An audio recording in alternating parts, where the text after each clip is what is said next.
वाक्यकारं वररुचिं भाष्यकारं पतञ्जलिं पाणिनिं सूत्रकारं च प्रणतोऽस्मि मुनित्रयम्। সকলকে স্বাগত।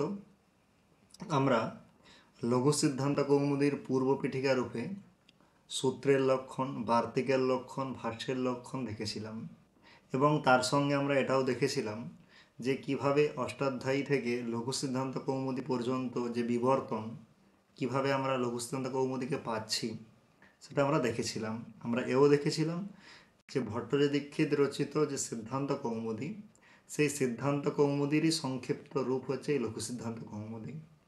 আমরা জানি ভট্টজি দীক্ষিত এর শিষ্য যে বরদরাজ, উনি সিদ্ধান্ত কৌমুদীর যে সমস্ত সূত্র আছে তাদেরকে সংক্ষিপ্ত করে মধ্য সিদ্ধান্ত কৌমুদী লিখেছেন, তাকে সংক্ষিপ্ত করে লঘু সিদ্ধান্ত কৌমুদী এবং তাকে সংক্ষিপ্ত করে আমরা সার সিদ্ধান্ত কৌমুদী পাচ্ছি। তার থেকেও আরও একটা পাই পরম লঘু সিদ্ধান্ত কৌমুদী, এরকম একটা বই পাই। আমরা যদি দেখি প্রায় যে সিদ্ধান্ত কৌমুদীতে অষ্টাধ্যায়ীর সমগ্র সূত্র ব্যাখ্যা করা হয়েছে, কিন্তু পরবর্তী যে মধ্য সিদ্ধান্ত কৌমুদী সেখানে প্রায় 60%, 40% ছাড়া হয়েছে। লঘু সিদ্ধান্ত কৌমুদীতে যদি আমরা আসি তখন আমরা দেখব প্রায় 30%, তারপরে দেখব 20%, এইভাবে মোটামুটি ক্রমশ কমেছে। সেখানে আমাদের যেটা লঘু সিদ্ধান্ত কৌমুদী, সেই গ্রন্থটা আমরা আগের দিনেও চর্চা করেছিলাম যে রচনার প্রয়োজন হলো যারা ব্যাকরণেতর শাস্ত্র পড়তে চায় তাদের জন্য এটা খুবই একটা ভালো গ্রন্থ।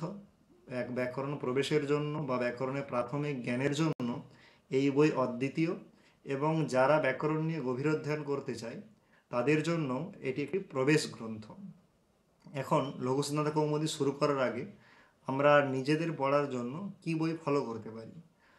আমরা যদি বাংলায় দেখতে চাই তাহলে আমরা তপন শঙ্কর ভট্টাচার্য মহাশয়ের একটা বই পাওয়া যায়, আর শুধু মূল আছে, তার সঙ্গে একটা সংক্ষিপ্ত, খুবই অতি সংক্ষিপ্ত একটা সংস্কৃত টিকা আছে। সংস্কৃত টিকাটার থেকে খুব একটা লাভ পাওয়া যাবে না, কিন্তু শুধু যদি মূল দেখতে চাই তাহলে গীতা প্রেস থেকে একটা লঘু সিদ্ধান্ত কৌমুদীর একটা বই পাওয়া যায়। সেই বইটাও মূল দেখার জন্য খুবই উপযোগী। আর সব থেকে রেকমেন্ডেড বই যেটা, সেটা হচ্ছে ভূমি ব্যাখ্যা।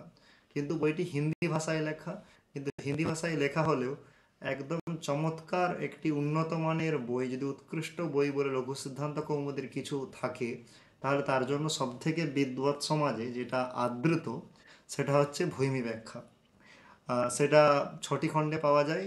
তার মধ্যে এই যে ভূমি ব্যাখ্যার যে বইটা, সেটাও আমাদের আর্কাইভে মানে অনলাইনে আমরা সফট কপি পেতে পারি, এবং আমাদের যে লঘু সিদ্ধান্ত কৌমুদী গীতা প্রেস থেকে তারও ওল্ড এডিশন যেটা, সেটাও আর্কাইভ থেকে পাওয়া যেতে পারে। আমি চেষ্টা করব এই দুটোর লিঙ্ক দিয়ে দিতে, আমি ডিসক্রিপশানে দিয়ে দেবো। আর তাছাড়াও একটা আমরা জানি অষ্টাধ্যায়ী.com বলে একটা ওয়েবসাইট আছে, সেই ওয়েবসাইটে ব্যাকরণের বেশিরভাগ বইয়েরই সফট কপি পাওয়া যায়। তেমন লঘু সিদ্ধান্ত কৌমুদীও তার মধ্যেই আছে। তোমরা স্ক্রিনে যেটা দেখতে পাচ্ছ অথশ্রী বরদরাজা বিরচিতা লঘু সিদ্ধান্ত কৌমুদী, সেটাও ওই ওয়েবসাইট থেকেই নেওয়া। আমি ওয়েবসাইটটাই এখানে শেয়ার করেছি। ওয়েবসাইটের মধ্যেও তোমরা মূল টেক্সটটা পাবে, তাহলে সেখান থেকেও তোমরা দেখতে পারো। কিন্তু নিজে একটু বিশদে পড়ার জন্য অবশ্যই ভূমি ব্যাখ্যা খুব ভালো বই।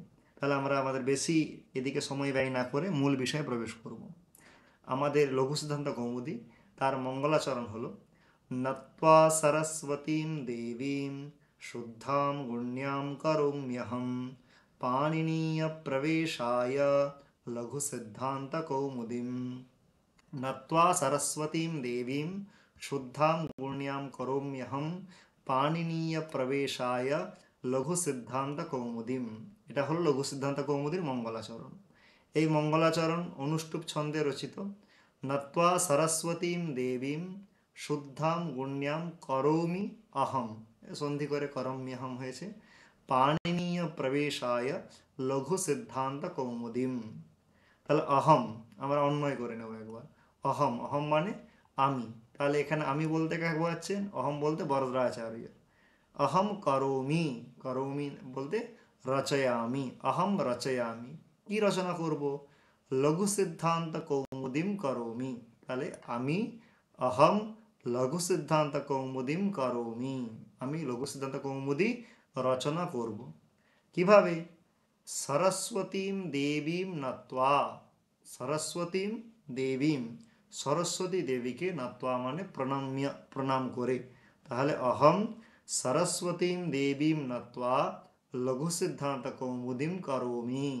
সরস্বতী দেবীকে এখানে বন্দনা করাটা স্বাভাবিক, কারণ আমরা জানি ব্যাকরণ মানে শব্দানুশাসন, শব্দশাস্ত্র, আর শব্দের দেবী বাগদেবী হলেন সরস্বতী। তাই গ্রন্থের শুরুতেই তার বন্দনা করেছেন বরদরাজাচার্য। সরস্বতীর দেবী সরস্বতীর বিশেষণ দিচ্ছেন শুদ্ধাম গুণ্যাম, শুদ্ধাম গুণ্যাম সরস্বতীম দেবীম নত্বা লঘু সিদ্ধান্ত কৌমুদীম করোমি। শুদ্ধাম গুণ্যাম, শুদ্ধাম বলতে এখানে পবিত্রাম মানে পবিত্র আর কি। গুণ্যাম গুণযুক্তাম মানে প্রশস্ত গুণযুক্ত শুদ্ধ যে মা সরস্বতী, ওনাকে নমস্কার করে, ওনাকে প্রণাম করে আমি বররাজাচার্য লঘু সিদ্ধান্ত কৌমুদীম করমি, লঘু সিদ্ধান্ত কৌমুদী রচনা করব। কেন করব বলছেন, পাণিনীয় প্রবেশায়, পাণিনীয় প্রবেশায়, পাণিনীয়তে প্রবেশ করার জন্য। পাণিনীয় বলতে কি, পাণিনিনা প্রোক্তম পাণিনীয়ম, তারপরে ব্যাকরণ, পাণিনীয় যে ব্যাকরণ তাতে প্রবেশায় প্রবেশ করার জন্য, তাতে যাতে প্রবেশ হয়, সহজভাবে যাতে আমরা একটা পরিচয় পাই, তার জন্য আমি লঘু সিদ্ধান্ত কৌমুদী রচনা করছি। তাহলে এখানে শুধুমাত্র ব্যাকরণে প্রবেশের জন্য, এর দ্বারা কিন্তু সমগ্র ব্যাকরণের যে জ্ঞান হয়ে যাবে এরকম কিন্তু উনি বলছেন না। উনি বলেই দিলেন প্রথমেই যে পাণিনীয় ব্যাকরণে প্রবেশ করার জন্যই এই বইটি রেকমেন্ডেড। অন্য কিন্তু যদি পূর্ণ রূপ আমাকে পড়তে হয় তাহলে কিন্তু সিদ্ধান্ত কৌমুদী আমাদের দেখতে হবে। তাহলে অহম শুদ্ধাম গুণ্যাম সরস্বতীম দেবীম নত্বা পাণিনীয় প্রবেশায় লঘু সিদ্ধান্ত কৌমুদীম করোমি। তাহলে আমি বরদরাজাচার্য পবিত্র প্রশস্ত গুণযুক্ত মা সরস্বতীকে প্রণাম করে পাণিনীয় ব্যাকরণে প্রবেশের জন্য লঘু সিদ্ধান্ত কৌমুদীম করোমি রচয়ামি। তাহলে এর জন্য রচনা করা হচ্ছে। তাহলে এখানে মঙ্গল শ্লোক আমরা জানি, যেখানে মঙ্গলাচরণ করা হয় তিন ধরনের মঙ্গলাচরণ হয়, একটা হচ্ছে নমস্কার, একটা হচ্ছে আশীর্বাদ অথবা বস্তু নির্দেশ। তাহলে এটা নমস্কারাত্মক যে মঙ্গলাচরণ, এই বিষয়ে কোনো সন্দেহ নেই, কারণ একদম বলাই আছে নত্বা সরস্বতীম দেবীম, সরস্বতী দেবীকে প্রণাম করে। তাহলে এখানে নমস্কারাত্মক মঙ্গলাচরণ। আর একটা জিনিস হচ্ছে, যে কোনো গ্রন্থের শুরুতেই সেখানে অনুবন্ধ চতুষ্টয় বলা হয়। আমরা জানি যে বলাই হয় শাস্ত্রাদৌ তেন বক্তব্য সম্বন্ধস্য প্রয়োজন। যে কোনো শাস্ত্র যখন করা হয় সেখানে অবশ্যই তার শুরুতে অনুবন্ধ চতুষ্টয় বলতে হয়। অনুবন্ধ চতুষ্টয় বলতে অধিকারী, বিষয়, সম্বন্ধ এবং প্রয়োজন, এই চারটে বিষয় বলতেই হয় সমগ্র শাস্ত্রের শুরুতে। তাহলে এখানেও যে লঘু সিদ্ধান্ত কৌমুদী আছে তার অনুবন্ধ চতুষ্টয় কি, তার তাহলে প্রথমে অধিকারীকে পাণিনীয় প্রবেশায়, তাহলে পাণিনীয় প্রবেশের জন্য তাহলে পাণিনীয় ব্যাকরণে যারা প্রবিভিক্ষু, প্রবিভিক্ষু মানে প্রবেশ করতে ইচ্ছুক, বা পাণিনীয় ব্যাকরণে যারা জিজ্ঞাসু তারাই অধিকারী। বিষয় কি, বিষয় হচ্ছে পাণিনীয় যে সমস্ত সিদ্ধান্ত আছে, বলেই দিয়েছে লঘু সিদ্ধান্ত। এখানে সিদ্ধান্ত যান, তার ব্যাকরণের সিদ্ধান্ত জ্ঞান হচ্ছে আমাদের বিষয়, ব্যাকরণের সিদ্ধান্তগুলো হচ্ছে এখানে বিষয়। সম্বন্ধ কি, সম্বন্ধ সবসময় প্রতিপাদ্য প্রতিপাদক ভাব, মানে গ্রন্থ হচ্ছে প্রতিপাদক আর বিষয় হচ্ছে প্রতিপাদ্য। বিষয়কে প্রতিপাদন করায় প্রতিপাদ্য প্রতিপাদক ভাব সম্বন্ধ। আর প্রয়োজন কি, পাণিনীয় প্রবেশায়, তাহলে পাণিনীয় প্রবেশ হচ্ছে প্রয়োজন, মানে পাণিনীয় ব্যাকরণে প্রবেশই হলো প্রয়োজন। তাহলে এই গেল অনুবন্ধ চতুষ্টয়। সেখানে আমরা একটু লঘু সিদ্ধান্ত কৌমুদী এই যে শব্দটা আছে তার ব্যুৎপত্তি একটু দেখে নেব। লঘু সিদ্ধান্ত কৌমুদী যে আছে সেখানে লঘু সিদ্ধান্ত কৌমুদী, এখানে সমাস আছে। লঘু সিদ্ধান্ত কৌমুদী কি আছে, সমাস আছে। লঘু সিদ্ধান্ত কৌমুদী, তাহলে লঘবঃ সিদ্ধান্তাঃ, লঘু সিদ্ধান্তাঃ, তেষাম মানে লঘু সিদ্ধান্তানাম কৌমুদী লঘু সিদ্ধান্ত কৌমুদী। তাহলে লঘবঃ সিদ্ধান্তাঃ, লঘু বলতে এখানে আকারে ছোট, সিদ্ধান্ত না, লঘু শব্দের এখানে তাৎপর্য অসমগ্র, মানে এখানে সমগ্র সিদ্ধান্ত দেওয়া নেই। আমি বললাম এটা প্রবেশের জন্য এই গ্রন্থ, তাই এখানে সমগ্র নেই, কিন্তু বেশ কিছু আছে। সেইখানে লঘবঃ সিদ্ধান্তাঃ লঘু সিদ্ধান্তাঃ তেষাম কৌমুদী, তাদের কৌমুদী, কৌমুদী শব্দের অর্থ চন্দ্রিকা, চন্দ্রিকা মানে জ্যোৎস্না। তাহলে লঘু সিদ্ধান্তের জ্যোৎস্না মানে লঘু সিদ্ধান্তগুলোকে এখানে জ্যোৎস্নার মতো কি করে, জ্যোৎস্না যেমন আমাদের কি করে, যেমন চাঁদের আলো যখন, জ্যোৎস্না বলতে চাঁদের আলো যখন পৃথিবীর বুকে পড়ে তখন পৃথিবীতে যে সমস্ত অন্ধকার থাকে সেগুলো দূর হয়, তার ফলে আমাদের চোখের সামনে যে সমস্ত জিনিস থাকে তাদেরকে আমরা দেখতে পারি, অন্ধকারে দেখা সম্ভব হয় না। জ্যোৎস্না যেমন আমাদের পার্থিব বস্তুকে দেখতে সাহায্য করে, ঠিক সেই রকম এই জ্যোৎস্না অর্থাৎ এই লঘু সিদ্ধান্ত কৌমুদী বৈয়াকরণদের যে সিদ্ধান্ত, সেই সিদ্ধান্তগুলোকে দেখতে সাহায্য করে। তাহলে এখানে মানে কৌমুদী অর্থাৎ জ্যোৎস্না, জ্যোৎস্নার সঙ্গে সাদৃশ্য এই কারণে দেখানো হয়েছে, তার কারণ হচ্ছে জ্যোৎস্নাও কী করে, অন্ধকার দূর করে। সূর্যের আলো, রোদও কিন্তু অন্ধকার দূর করে। দুটোর মধ্যে পার্থক্য কি? রোদ আমাদের অন্ধকার দূর করার সঙ্গে সঙ্গে আমাদেরকে উত্তাপ বা সন্তাপ বা পীড়া দেয়, কিন্তু চাঁদের আলো বস্তুকে প্রকাশিত করে কিন্তু কোনো পীড়া দেয় না। ঠিক সেরকম এই গ্রন্থ বৈয়াকরণদের সিদ্ধান্তদেরকে আমাদেরকে বুঝিয়ে দেবে, জানিয়ে দেবে, প্রকাশিত করবে, কিন্তু সূর্যের মতো কোনো পীড়া দেবে না। সূর্যের মতো বলতে যে সমস্ত প্রৌঢ় গ্রন্থ আছে, সেখানে ভাষ্য গ্রন্থ থেকে শুরু করে আরও অন্যান্য যে বাদগ্রন্থ আছে, তাদের অধ্যয়নে কি হয়, অনেক পরিশ্রম হয়, মানসিক শ্রম হয়। তাহলে সেই শ্রম এখানে কম হবে, অথচ ব্যাকরণ সিদ্ধান্তের জ্ঞান হয়ে যাবে। তাই এই গ্রন্থকে কৌমুদীর সঙ্গে, জ্যোৎস্নার সঙ্গে তুলনা করা হয়েছে। তাই এই লঘু সিদ্ধান্ত কৌমুদীর কি করছেন, রচনা করেছেন কে? বরদরাজাচার্য। কিভাবে? সরস্বতী দেবীকে বন্দনা করে। এই গেল আমাদের লঘু সিদ্ধান্ত কৌমুদীর মঙ্গলাচরণ। এরপরে আমরা লঘু সিদ্ধান্ত কৌমুদীতে প্রবেশ করব।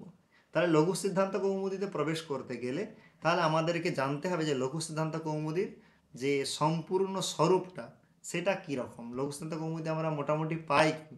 তাহলে সেখানের জন্য দেখতে গেলে এখানে আমরা একটা দেখো লিস্ট পাচ্ছি, এখানে এখন দেওয়াই আছে। সংজ্ঞা প্রকরণ আছে, তারপরে আছে সন্ধি প্রকরণ। সন্ধির মধ্যে কি আছে? অৎসন্ধি, হল সন্ধি, বিসর্গ সন্ধি চর্চা হয়েছে। তারপরে আছে আমাদের ষডলিঙ্গ প্রকরণ, সেখানে অজন্ত পুংলিঙ্গ, অজন্ত স্ত্রীলিঙ্গ, অজন্ত নপুংসকলিঙ্গ, হলন্ত পুংলিঙ্গ, হলন্ত স্ত্রীলিঙ্গ, হলন্ত নপুংসকলিঙ্গ। এটা যে ষডলিঙ্গ প্রকরণ বলা হয়, ষডলিঙ্গ এই কারণেই বলা হয়, আমরা জানি লিঙ্গ হচ্ছে তিন প্রকার, পুংলিঙ্গ, স্ত্রীলিঙ্গ এবং ক্লীবলিঙ্গ। তাহলে ষডলিঙ্গ কেন বলা হয়? তার কারণ হচ্ছে শব্দ দুটি ভাগে ভাগ করা যায়, একটা হচ্ছে অজন্ত শব্দ আর একটা হচ্ছে হলন্ত শব্দ। অজন্ত বলতে কি, অচ যাদের অন্তে থাকে অজন্ত বলা হয়, যেমন রাম, হরি, শম্ভু, এগুলো অজন্ত শব্দ। সেই অজন্ত শব্দগুলোর মধ্যে যারা পুংলিঙ্গ তারা অজন্ত পুংলিঙ্গ, স্ত্রীলিঙ্গ হলো অজন্ত স্ত্রীলিঙ্গ, আর নপুংসকলিঙ্গ হলো অজন্ত নপুংসকলিঙ্গ। আর হলন্ত শব্দ যে যার শেষে হল আছে, হল বলতে ব্যঞ্জন বর্ণ, যেমন বিদ্বাস শব্দ অথবা মঘবৎ শব্দ, ভগবৎ শব্দ, এগুলো সবই কি, এগুলো হচ্ছে হলন্ত শব্দ। তার মধ্যে হলন্ত পুংলিঙ্গ, হলন্ত স্ত্রীলিঙ্গ, হলন্ত নপুংসকলিঙ্গ, এইভাবে ষডলিঙ্গ। তাহলে আমরা প্রথমে পাচ্ছি সংজ্ঞা প্রকরণ, তারপরে পাচ্ছি সন্ধি প্রকরণ, তারপরে পাচ্ছি ষডলিঙ্গ প্রকরণ। এই ষডলিঙ্গ প্রকরণে শব্দের উৎপত্তি কীভাবে হয় দেখানো হয়েছে, বা রূপসিদ্ধি কীভাবে হয় সুবন্ত পদের। যেমন রামের সঙ্গে সুযোগ করে রামহ, তেমনি রামহ, রামু, রামাহা, এই যে 21টা রূপ সেগুলো কিভাবে হলো তার এখানে কিন্তু ব্যাখ্যা করা হয়েছে এই শব্দ প্রকরণ বা ষডলিঙ্গ প্রকরণে।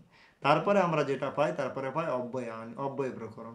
সেখানে আমরা কি নিয়ে চর্চা পেয়েছি, বিভিন্ন যে অব্যয় আছে যত্র তত্র কুত্র, সমগ্র অব্যয়ের সংকলন অর্থসহ সেই অব্যয় প্রকরণে আমরা পাই, এবং অব্যয়ের কি স্বরূপ সেই সংক্রান্ত বিচারও পাই। তারপরে আমরা পাই তিঙন্ত প্রকরণ বা দশগণী। মানে তিঙন্ত প্রকরণ বলতে যে আমাদের ভাদি অদাদি যে সমস্ত গণগুলো আছে তাদের একটা একটা করে ভাদায় অদাদয়, মানে ভাদি প্রকরণ, অদাদি প্রকরণ, জুহত্যাদি প্রকরণ, দিবাদি প্রকরণ, সাদি প্রকরণ, তুদাদি প্রকরণ, রুধাদি প্রকরণ, তনাদি প্রকরণ, ক্রিয়াদি প্রকরণ এবং চূড়াদি প্রকরণ। তার মানে সেখানে ভাদিগণের ভূ ধাতু ভবতি, ভবতা, ভবন্তি, তার 10টা লকারে কীভাবে রূপ হয় তার রূপ সিদ্ধির প্রক্রিয়া এই দশগণের মধ্যে দেওয়া আছে। মানে প্রতিটি ধাতুর একদম ধরে ধরে দেওয়া আছে। এখানে যেহেতু লঘু সিদ্ধান্ত কৌমুদী সেহেতু মেন মেন ধাতুগুলোই দেওয়া আছে, কিন্তু এখানে 10টা গণের যে প্রক্রিয়া সেই সংক্রান্ত আলোচনা করা হয়েছে। তারপরে ধাতুর সঙ্গে নিচ প্রত্যয় যোগ করলে, যেমন গময়তি, খাদয়তি, পাঠয়তি, তার কীভাবে উৎপত্তি হয় বা তার কিভাবে রূপসিদ্ধি হয় সেটার জন্য এনেছে নিয়ন্ত প্রক্রিয়া। নিয়ন্ত মানে নিচ, নি অন্ত, নিয়ন্ত প্রক্রিয়া। তারপরে আসছে আমার সন্নন্ত প্রক্রিয়া, মানে সন প্রত্যয় যোগ করলে কী রূপ হয়, জিগমিষতি, তারপরে আমার চিকিৎসতি, এই ধরনের যে সন্বন্ধ যে রূপগুলো সেগুলো কিভাবে গঠিত হবে তার নিয়ে চর্চা হয়েছে। তারপরে ইয়ঙন্ত প্রক্রিয়া, ইয়ঙন্ত মানে যে ইয়ং প্রত্যয়, যেমন ররুদ্যাতে, চেক্রিয়াতে, এই ধরনের রূপগুলো কিভাবে হবে তার জন্য এখানে ইয়ং প্রত্যয়। আবার ইয়ংগুলো বলেও একটা আছে, যেমন চরি কর্তৃ, বরি ভর্তি, বরিবর্তী, এই ধরনের যে রূপগুলো হয় সেগুলো কীভাবে হবে সেইটার জন্য। তারপরে নাম ধাতু, নাম ধাতু বলতে সেখানে আমার আছে ক্যাং, ক্যাচ, কাম্যাচ, এইসব প্রত্যয়গুলোর যোগে কীভাবে কি হয় সেগুলোর জন্য নাম ধাতু প্রকরণ। তেমনই খণ্ডবাদী প্রকরণ আছে, কণ্ডু ইয়াতে ইত্যাদি যে কিছু ধাতু আছে তাদের সিদ্ধি কীভাবে হয় তার জন্য খণ্ডবাদী। তারপরে আত্মনেপদ প্রক্রিয়া, পরসময়, কোথায় আত্মনেপদ হবে কোথায় পরসময় পদ হবে। তারপরে আছে আবার ভাবকর্ম প্রক্রিয়া, তারপরে আছে কর্মকর্তৃ প্রক্রিয়া। এগুলোর মানে হচ্ছে আরও কতগুলো বিশিষ্ট প্রয়োগ হয়, কর্তৃবাচ্য, কর্মবাচ্য, ভাববাচ্য ছাড়াও আরও কিছু প্রয়োগের বৈশিষ্ট্য আছে, সেগুলো দেখানোর জন্য এই দুটো প্রকরণ। তারপরে আসছে আমার লকারার্থ প্রক্রিয়া। লকারার্থ প্রক্রিয়া মানে যে আমাদের 10টা লকার আছে, লট, রিড, লুট, এই যে লকারগুলো আছে তাদের বিশেষ যে অর্থ সেই নিয়ে এখানে বিচার করা যায়। আমরা তো নর্মালি যখন ভাদি প্রকরণ পড়ি তখন বর্তমানে লট, বর্তমান কাল ভেদে লট ব্যবহার করা হয়, সেখানে শুধু সিম্পল বলা আছে। কিন্তু যেমন আদমনেপদ, পরসময়পদ সংক্রান্ত কথাও কোথায় বলা আছে, ভাদি প্রকরণে বলা আছে, একটি দুটি মেন মেন সূত্রগুলি বলা আছে, বাকিগুলি কোথায় বলা আছে, আত্মনেপদ, পরসময়পদ প্রক্রিয়াতে। তেমনি এই লট, রিড, লুট, এই যে আমার 10টা গণ আছে, 10টা লকার আছে, সেই লকারগুলি বিশেষ অর্থ কি সেটা এই লকারার্থ প্রক্রিয়াতে বলা হয়েছে। তারপরে কি আসছে আমার কৃদন্তে কৃত্য প্রক্রিয়া, কৃদন্ত প্রকরণ। সেখানে তার মধ্যে কৃত্য কি আছে, কৃদন্তের যদি দেখি 3টে ভাগ আছে, একটা হচ্ছে কৃত্য, একটা পূর্ব কৃদন্ত আর একটা উত্তর কৃদন্ত। তাহলে সেখানে কৃত্য প্রত্যয় তব্যত, অনিয়র, ইয়ত, নিয়ত, ক্যাপ, এই ধরনের যে প্রত্যয়গুলো কখন হয় তার ফলে কী রূপ হয় সেই নিয়ে বিচার আছে। তারপরে আছে পূর্ব কৃদন্ত আর উত্তর কৃদন্ত, মাঝে উনাদি নিয়ে একটু চর্চা আছে।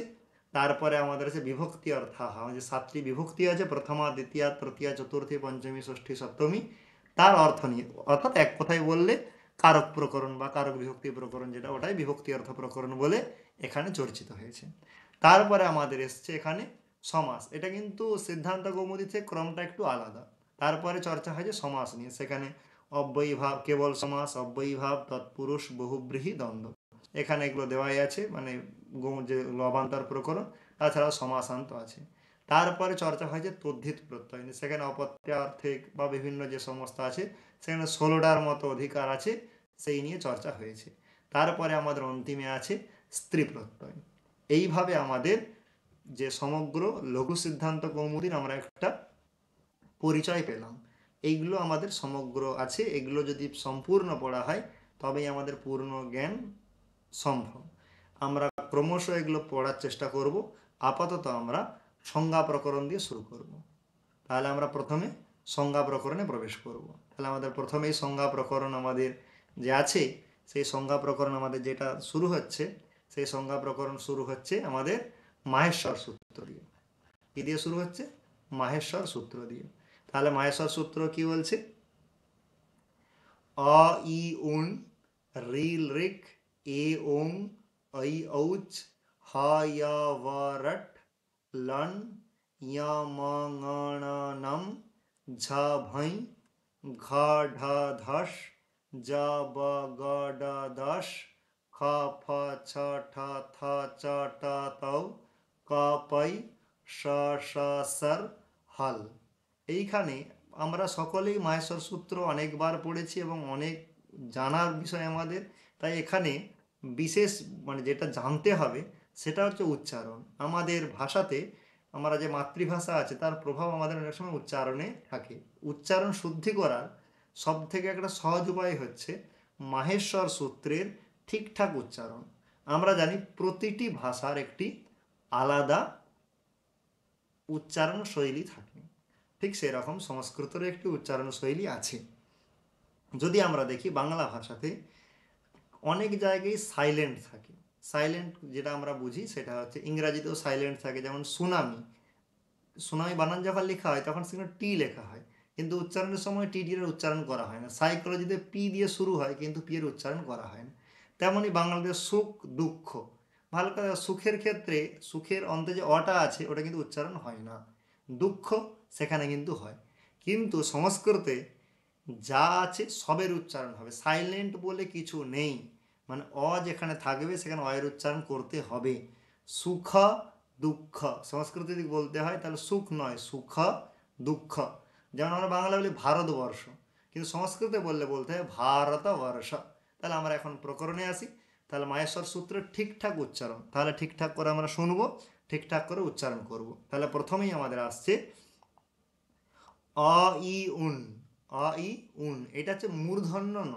মূর্ধন্য ন, আমাদের বর্ণমালায় দুটো ন আছে, একটা ত থ দ ধ ন, আর একটা ট ঠ ড ঢ ণ। এখানে একটা জিনিস খেয়াল করতে হবে, আমরা অনেকেই এই কথাটা বলি মূর্ধন্য।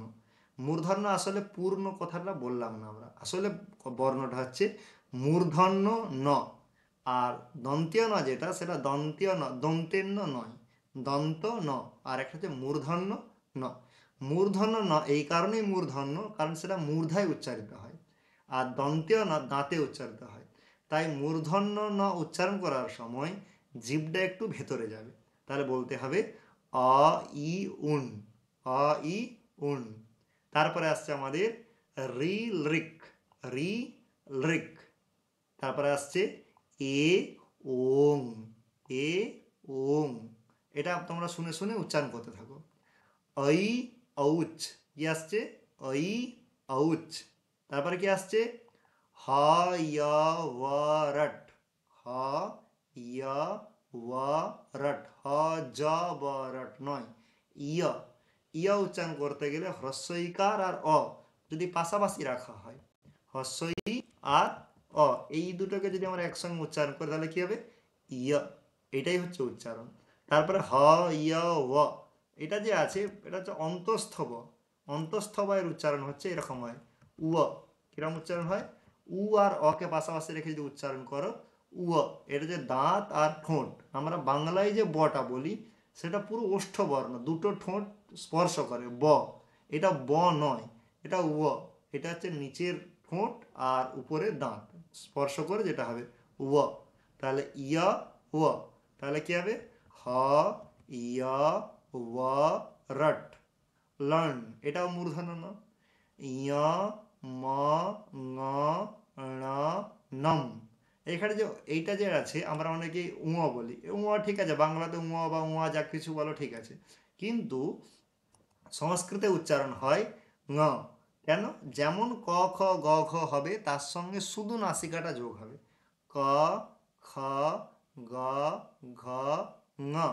তাহলে ইয় ম ঙ ণ নম। তারপরে কি আসছে? ঝ ভাই, কি আসছে? ঝ ভাই। তারপরে ঘ ঢ ঢস। এইটাও যে আছে এটা মূর্ধন্য স, মূর্ধন্য স, তার মানে এটা মূর্ধায় উচ্চারিত হবে, তার মানে জিভটা আরো ভেতরে যাবে। ঘ ঢ ধস। তারপরে কি আসছে? জ ব গ ড দশ। এটা তালব্য স, তালুতে জিভটা থাকবে। জ ব গ ড দশ। তারপরে কি আসছে? খ ফ ছ ঠ থ চ ট তৌ। এটা কি? তৌ। খ ফ ছ ঠ থ চ ট তৌ। তারপরে কি আসছে? ক পই। তারপরে এটা যেটা আসছে এটা একটু জটিল, তিনটে স একদম এক জায়গাতে আছে। তাহলে প্রথমে একটা তালব্য স, তারপর একটা মূর্ধন্য স, তারপর একটা দন্তীয় স।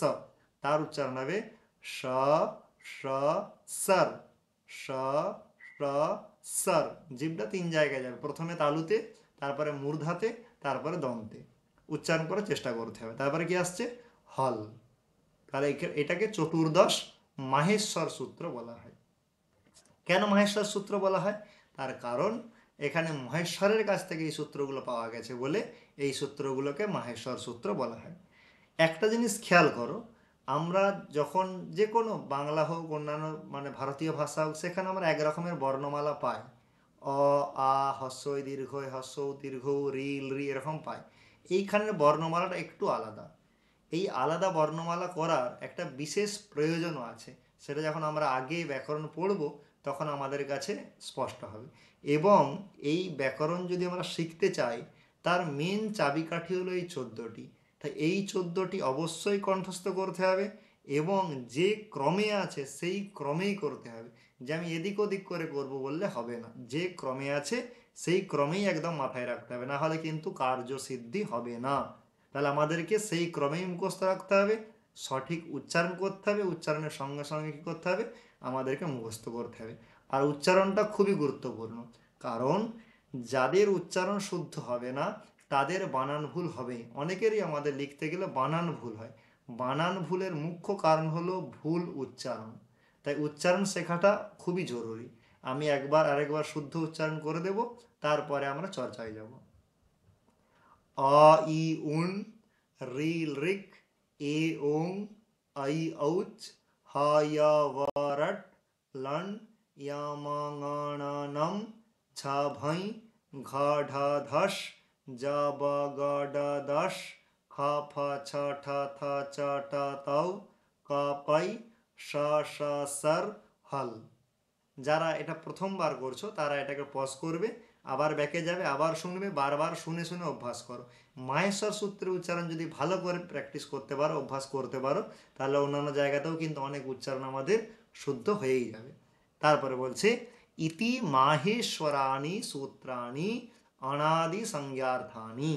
ইতি মাহেশ্বরাণি সূত্রাণি, আমি বললাম একটু আগে যে এই 14টি আছে, এই 14টিকে কি বলা হয়, মাহেশ্বর সূত্র বলা হয়। কি বলা হয়, মাহেশ্বর সূত্র। মাহেশ্বর কথার অর্থ হচ্ছে মহেশ্বরাদ আগতানি মাহেশ্বরাণি। কি বললাম, মহেশ্বরাদ আগতানি, মহেশ্বরাদ আগতানি মাহেশ্বরাণি।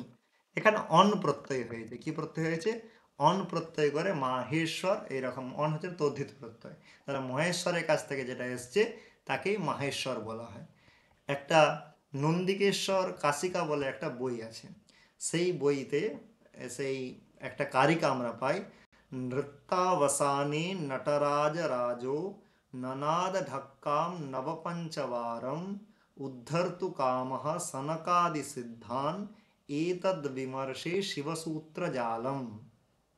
নৃত্যাবসানে নটরাজ রাজো, নটরাজ রাজা বলতে এখানে শিবের কথা বলা হচ্ছে, মহেশ্বরের কথা বলা হচ্ছে। নৃত্যাবসানে, নৃত্য নাচের শেষে, নৃত্যের শেষে, নানাদ ঢক্কাম, ঢক্কা বলতে ডমরু, সেই ডমরুকে নানাদ মানে নাদিত করেছিল, ধ্বনিত করেছিল, কতবার, নব পঞ্চবারম, 9 আর 5 যোগ করলে কথা হয় 14। উদ্ধর্তু কামঃ সনকাদি সিদ্ধান, সনক প্রভৃতি সিদ্ধ পুরুষকে উদ্ধার করার জন্য এতদ শিবসূত্র জালম বিমর্শে, এই শিবসূত্র জাল মানে এই 14টি মহেশ্বর সূত্র বা শিবসূত্র বলেছিলেন। এখানে একটি আমরা যেটা একটি কথা পাই সেটি হলো যে ভগবান মহেশ্বর সনক প্রভৃতি সিদ্ধ পুরুষকে ব্রহ্মোপদেশ করার জন্য এই 14টি মহেশ্বর সূত্রে উপদেশ করেছিলেন। সেই 14টি মহেশ্বর সূত্রকেই অবলম্বন করে পাণিনি, মহর্ষি পাণিনি এই ব্যাকরণে রচনা করেছেন। তাই এই যে 14টি মহেশ্বর সূত্র, এগুলি ব্রহ্মপরক ব্যাখ্যা আমরা নন্দিকেশ্বর কাশিকাতে পাই। তাহলে আমাদের এখানে ব্রহ্মপরক ব্যাখ্যার প্রয়োজন নেই, সেটা আলাদা প্রসঙ্গ। আমাদের এখানে এই সূত্রগুলো আমাদের ব্যাকরণের ক্ষেত্রে কাজে লাগবে, কিন্তু আছে তাই আমি বললাম। তাই এগুলোকে মাহেশ্বর সূত্র বা শিবসূত্র বলা হয়। এবং এই মাহেশ্বর সূত্রকে অবলম্বন করে এই ব্যাকরণ সম্প্রদায় প্রবৃত্ত হয়েছে বলে এই সম্প্রদায়কে অনেকে মাহেশ্বর সম্প্রদায়ও বলে থাকেন। তার কারণ এই মাহেশ্বর সূত্রকে অবলম্বন করে এই ব্যাকরণ এগুলি প্রবৃত্ত হয়েছে। এবং বৈয়াকরণরা এটা এও মানেন যে এটা ভগবান শিবের কাছ থেকে এসছে, তাই কোনো পুরুষের দ্বারা রচিত নয়, এটা অপৌরুষেয়। এবং অপৌরুষেয় হওয়ার জন্য এর আরও আমাদের অদৃষ্ট ফলও আছে। তাই এগুলোকেও বেদের সঙ্গে, যেমন অপৌরুষেয় বাক্যকে বেদ বলা হয়, তাই বেদের যেমন আমাদের মাহাত্ম্য আছে, ঠিক সেরকম এই মাহেশ্বর সূত্রগুলিও ঠিক বেদের মন্ত্রতুল্য বলে বৈয়াকরণরা প্রতিপাদন করে থাকেন। সেটা আলাদা প্রসঙ্গ, যাই হোক। তাহলে এই 14টি হলো মাহেশ্বর সূত্র। এই 14টি মাহেশ্বর সূত্র কিসের জন্য, না বলছে ইতি মাহেশ্বরাণি সূত্রাণি অনাদি সংজ্ঞার্থানি। তাহলে এখানে একটা সন্ধি আছে, এখানে একটা কি আছে, সন্ধি আছে। আমি সন্ধিটা ভেঙে দিয়েছি। ইতি মাহেশ্বরাণি সূত্রাণি অনাদি সংজ্ঞা, এই মাহেশ্বর সূত্রগুলি অন প্রভৃতি সংজ্ঞার্থানি, সংজ্ঞার্থ অর্থ মানে জন্য, সংজ্ঞার জন্য, মশকার্থ ধূমঃ, মশকার্থ মশার জন্য ধোঁয়া, অনাদি সংজ্ঞার্থম বহুবচন সংজ্ঞার্থানি, অন প্রভৃতি সংজ্ঞা করার জন্য। অন প্রভৃতি সংজ্ঞা কি জিনিস সেটা আমরা একটু পরে ব্যাখ্যা করব। তাহলে এই 14টি মাহেশ্বর সূত্র কেন অন প্রভৃতি সংজ্ঞা করার জন্য এখানে আনা হয়েছে। তাহলে এখানে ব্রহ্মোপদেশের জন্য নয়, কিন্তু অন প্রভৃতি সংজ্ঞার জন্যই এখানে কি করা হয়েছে, এই মাহেশ্বর সূত্রের এখানে আনয়ন করা হয়েছে। তারপরে বলছে এষাম অন্ত্যা ইতঃ, এষাম মানে এই যে চতুর্দশ সূত্র তার অন্তবর্ণগুলি, তার মানে অয়ুনের ন, ঋলৃকের ক, এয়ঙের উয়া, ঐউচের চ, হয়াবরটের ট, লনের ন, ইয়মগণের ম, প্রতিটি সূত্রের অন্তিম যে বর্ণটি তার আছে ইতঃ। ইত শব্দের বহুবচনে কি হচ্ছে, ইত শব্দের বহুবচনে বলছে ইতঃ। তাহলে ইত এদের কি নাম হলো, 14টি যে বর্ণ আছে সেই 14টি বর্ণ, কথা কথা কোন 14টি বর্ণ না, 14টি মাহেশ্বর সূত্রের অন্তিম বর্ণ, অর্থাৎ অয়ুনের ন, ঋলৃকের ক, ইয়ঙের উয়া, ঐউচের চ, হয়াবরটের ট, এই প্রতিটি বর্ণের নাম হলো ইত। কি নাম দেওয়া হয়েছে, প্রতিটি বর্ণের নাম দেওয়া হলো ইত। ঠিক আছে, আমি লিখে দিয়েছি এখানে নিচে। তাহলে এখানে প্রতিটি বর্ণ কি নাম লেখা, ইত। তাহলে যেহেতু বহু বচনে তাই বলছে এষাম অন্ত্যা ইতঃ, কি বলা হচ্ছে, ইতঃ। তাহলে বহু বচন আছে বলে ইতঃ। তাহলে এদেরকে কি নামে ডাকা হয়, ইত নামে ডাকা হয়। যেমন কারো নাম দেবদত্ত, কারো নাম রমা, কারো নাম সীতা, ঠিক সেরকম এদের নাম হলো ইত। বেশ, তারপরে বলছে হকারাদিষু অকার উচ্চারণার্থ, হকার প্রভৃতিতে অকার উচ্চারণের জন্য। এই যে হয়াবরটের যদি আমরা দেখি এখান থেকে একদম হল পর্যন্ত, এখানে হ, য়, ব, র, আমরা যদি দেখি শুদ্ধ ব্যঞ্জন বর্ণ কি, শুদ্ধ ব্যঞ্জন বর্ণ হচ্ছে হ। দেখো আমি এখানে লিখছি, কি আসছে, শুদ্ধ ব্যঞ্জন বর্ণ হচ্ছে হ, ইয়, ব, র। কিন্তু এরকম তো লেখা হয়নি, কেমন লেখা হয়েছে, অযোগ্য রে, হ, ইয়, ব, র, তো এর সঙ্গে অযোগ্য হ, ইয়, ব, র, এগুলোতে যে অগুলো আছে, এই অগুলো কিসের জন্য, উচ্চারণার্থ, এখানে অর্থ উচ্চারণের জন্য। কারণ আমরা জানি ব্যঞ্জন বর্ণ নিজে নিজে উচ্চারিত হতে পারে না, তাই যাতে সেগুলো উচ্চারণ করা যায় তার জন্য সেখানে অকার যোগ করা হয়েছে। লন মধ্যে তু ইৎসঙ্গকঃ, যে লন বলে যে একটা সূত্র আছে, কোথায়, এই যে সূত্রটা আছে, অকার প্রভৃতিতে, অকার প্রভৃতি মানে একদম হ থেকে পর্যন্ত যে অকারগুলো সব কিছু উচ্চারণের জন্য। লন মধ্যে তু এদের মধ্যে আবার লনের যে অকারটা আছে না, সেইটা কিন্তু উচ্চারণের জন্য নেই, সেটা কিসের জন্য, ইত সঙ্গকঃ। তার লনের যে অ তার নাম ইত, লনের নয়েরও নাম ইত, একটু আগে বললো অন্ত্যা ইতঃ, অন্তবর্ণগুলো ইত, আবার লনের যে অ সেটাও কি বলছে, সেটাও বলছে ইত। দেখো আমি লন ভাঙছি, তা লন হলে ল, অ, ণ, ল, অ, ণ। প্রথমে তো অন্তবর্ণ ঈদ বলেছিল, তাই নটা ঈদ তো বলেইছে।